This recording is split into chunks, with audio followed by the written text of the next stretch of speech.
right, folks, back on the Bossman show here with the Winston-Salem State Rams head coach Cleo Hill Jr. with me on the Bossman show and up there in North Carolina. Coach, how you doing, man? I'm good. All is well in Ram country, man. Everything is good down here.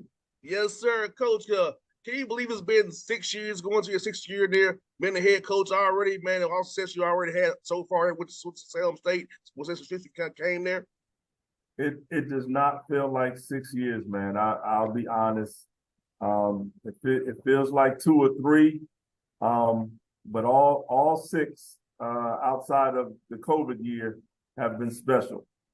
All 5 years have been really special. Yes, sir. And Coach, talk about just the history of South State basketball and just how it's just so historic and so appealing to that community, and how the CIAA, what you mean at conference, and how important it is for everybody involved. Well, look, it all goes back to Clarence Big House Gaines, man. It all starts with him, and he brought in some great players like Cleo Hill Sr. and Earl Monroe, Ted Blunt, Thomas Montero, Carlos Terry. The list goes on and on and on. But I think in our league, there are a host of programs that are storied. Virginia Union as well. They have a couple of CIAA championships and national championships. Winston-Salem State has one national championship and 13 CIAA championships. And we have Johnson C. Smith with Coach Joyner, who's been there a long time and who's a legend in our league right now. So the league is thriving right now. We have a bunch of new coaches that come in, young, hungry Lions. So it's good. It's been great. And we can't forget now. Now I'm gonna tell my age here a little bit, but I missed when it was in Charlotte. That was always my birthday week, the tournament. Oh, okay. The tournament was my birthday week, so I was having a blast up there Look, I'm birthday sure week. you were having a blast at the CIAA tournament. Yes, it's more than a tournament. People don't understand it's more than a tournament. It's a lot going on. It's community gathering. It's a big for black businesses. It's a big for vendors, black vendors. So it's really an economic boom when it comes to town. It brings people together. People look forward to, like I did, to come together and see all my old friends, CIAA again the next year. Right. It's a huge homecoming for our league. Jackie does a great job with her and her staff and promoting it every single year. And it's been great in Baltimore. I have my doubts about it coming from Charlotte, but it has been great. Baltimore has done a great job. And Coach, about kids, Coach Hill, at what point in your journey of basketball did you decide you wanted to get into coaching and lead young men? Wow, probably it actually started leading young ladies in Australia. That was the first time I really was asked to do some coaching when I played overseas in Swan Hill, Victoria, Australia. I coached under 14 girls team, and that's kind of when I caught the bug. I felt like that was something that I wanted to do. I had 2 classes to go before I graduated, so I went over to Australia for 2 years. Played over there, coached the under 14 girls team, came back, graduated in the summer, and that's kind of when I felt I really wanted to coach basketball for a living. 100%. And Coach, for you, getting that experience in Australia and being able to play overseas, do you feel like that helps you relate to your young men because they know you've been at the highest levels, you played overseas, they want to get the contracts overseas as well, and hopefully the NBA too as well. So do you feel like that your experience in your basketball journey helps you connect with your young men where they really know you, they can buy into what you tell them because you actually live what they want to live? Right. I think so. I don't think it should, but I think it does. I think there are a lot of great coaches who've never really played basketball at a high level. But I think in this day and age, just being able to connect with the young men with a history of playing myself, playing in this particular league in the CIAA and having some fairly successful years as a basketball player at North Carolina Central, and then going overseas and playing professional, which a lot of our student athletes want to do themselves. So I think it gives you some credibility early But I think in the end, it's the trust factor, and your I want to say your desire to have perfection in your craft. It could take you probably a year or two with new student athletes to really sit down and discuss your personal history as a coach and a player. But I think the day-to-day preparation of practice, of film session, weight training, I think those are the things that carry you with the respect of these young men at this day and age. And Coach Hill, the CIAA, you have to be tough. Some of the places you all play, they're really tight up on you.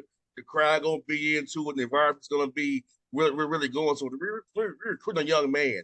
You kind of let them know that, hey, it's a different kind of environment here in CIAA. You have to really be tough on the road, thick skin, because it's gonna be a battle no matter where you stop in CIAA. You're not gonna have an easy night. You'll deal with some crowd noise, some people getting in your face. Can you handle this? Yeah, no, I mean, again, I can speak to that as a player and a coach in our league. We have some tough places to play. Livingstone is a tough place to play. Bray Boy down at Johnson C. Smith. And then even the new teams have a great atmosphere. Lincoln, Claflin, all those teams are really tough places to play. But I think if you're a Ram, nothing is more exciting than playing the CE Game Center. So if you can play at home in our conference, in our home turf, you can play anywhere in this league. But there are a lot of great schools with great atmosphere. Well, I love about CIAA, coach, because I went to Tennessee State, so this is an OVC. We got shafted by the referee. I'm gonna say, I can say it now. So I ain't with back for this. We got shafted. It was 5-on-8 all the time. At least in your league, it's not the same way in your league. This is all 8 schools. But yeah, no. In our league is everybody is on the up and up. You bring your A game or you lose. It's very physical, and the coaches really prepare. It's a league that the coaches are really underrated. Out of the 12 teams in our conference, we have 8 coaches that have tasted the success of a CIAA championship and going on to the national tournament play. So it's a dogfight every single night. No, 100%. I know you probably talked to my old coach, Coach Si. He's always complaining about the referee in the OVC. We would get the short end of stick. They was sticking to us at Tennessee State. We had no luck. Look, Tennessee State has some great history too.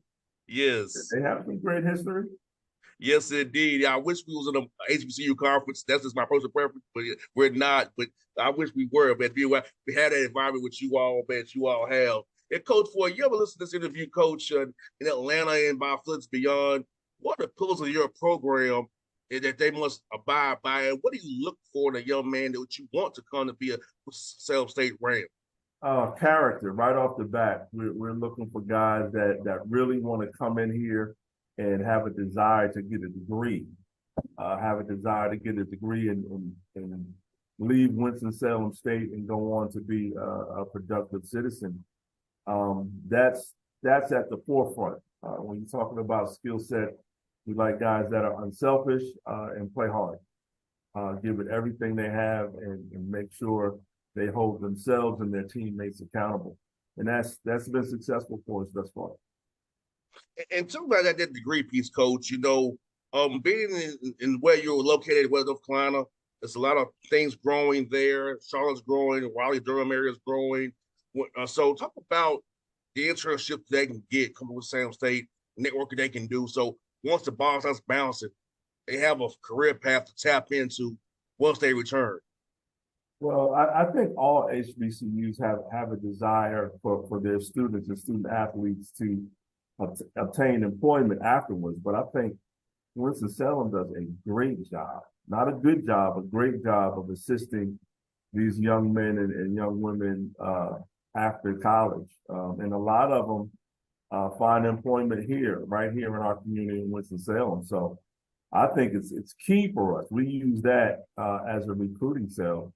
Not only can you come here and get a great 4-year education um, have an opportunity to win championships and travel across the country and play and compete, have a great social life. And then once that's over, we assist you in your field of study, in your field of choice to make a living. So I think you have all of it in one at Winston-Salem State University.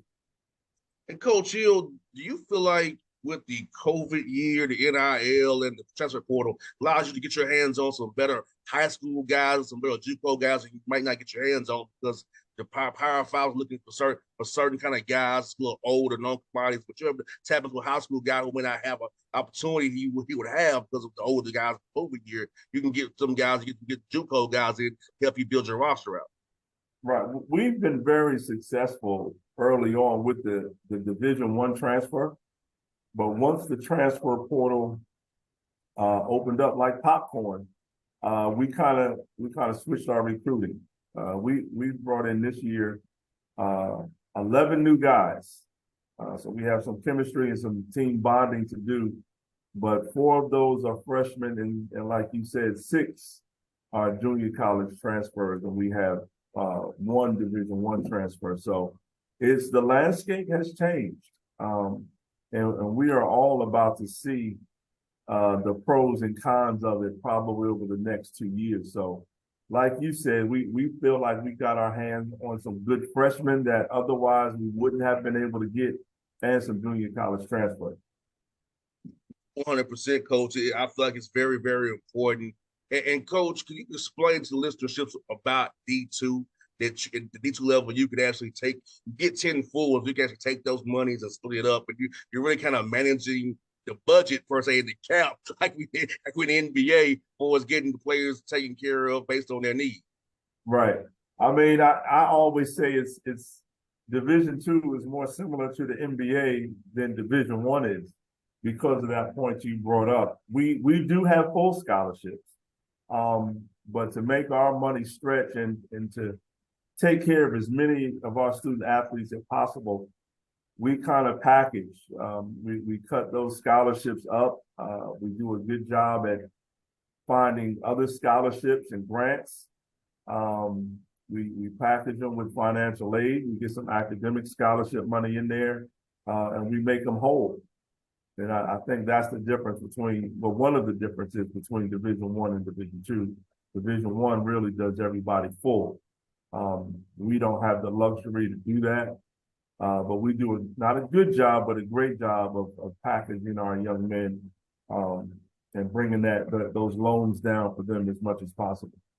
Yes, indeed. And Coach, for non-conference scheduling wise in D2, is it more regional? Do you have to get bought first like you do in D1, or is it kind of you do it regional, but trying to get the right seating for the tournament if you want to get at large? Because how's that working in D2 for listeners who don't know about it the way Right. you and I do? Right. No, I mean, you can play outside of your region, but it hurts you come tournament time.